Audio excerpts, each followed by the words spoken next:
हाय munchkins আমি ঐশী আর welcome back to my mini blog. তো আজকে সকালটা ব্রেকফাস্ট দিয়ে শুরু করলাম কিছু আমন্ড আর চিয়া সিড দিয়ে। না নট ইয়েট, মেন ব্রেকফাস্ট কিন্তু এখনও বাকি।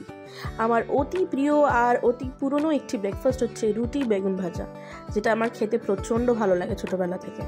আর ছিল সাথে একটা মিষ্টি।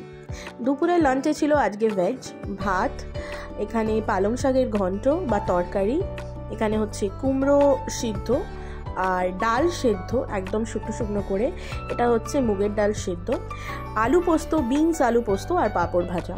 আজকে ভেজ, আজকে শুক্রবার, তার জন্য কিন্তু পুরো পিওর ভেজ। মা বিকেলবেলা বানিয়েছিল হচ্ছে পাটিসাপটা, তো একটু রেস্ট নিচ্ছিলাম, তারপরে উঠেই গরম গরম একদম ঘিয়ে ভাজা পাটিসাপটা।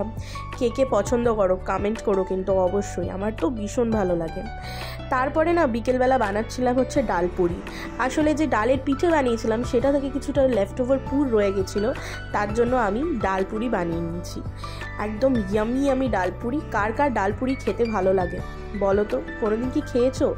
আমি যেভাবে বানাই আমার কিন্তু অলরেডি ইউটিউবে দেওয়া রয়েছে ডালপুরির ভিডিও, ওখান থেকে চেক আউট করে নিতে পারো। আর তারপরেই ব্যাস গরম গরম ডালপুরিগুলো ভেজে নিচ্ছি। রাত্রিবেলা পুরি কিন্তু আমরা ভাজি পরোটার মতো করে, তো ডাল পরোটা বলাটা আই থিঙ্ক বেটার, তাই না?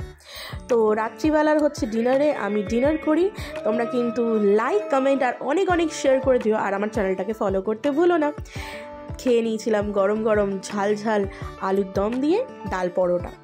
তো এখানেই রাখলাম আজকের ভিডিওটা, দেখা হচ্ছে অন্য কোনো ভিডিও অন্য কোনো ব্লগে।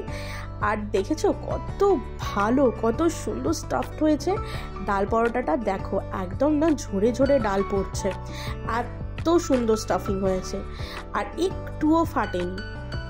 তো চলো তোমরাও বানিয়ে ঘরে টেস্ট করো, আর আমি আমার ডিনারটা কমপ্লিট করে নিই। বাই।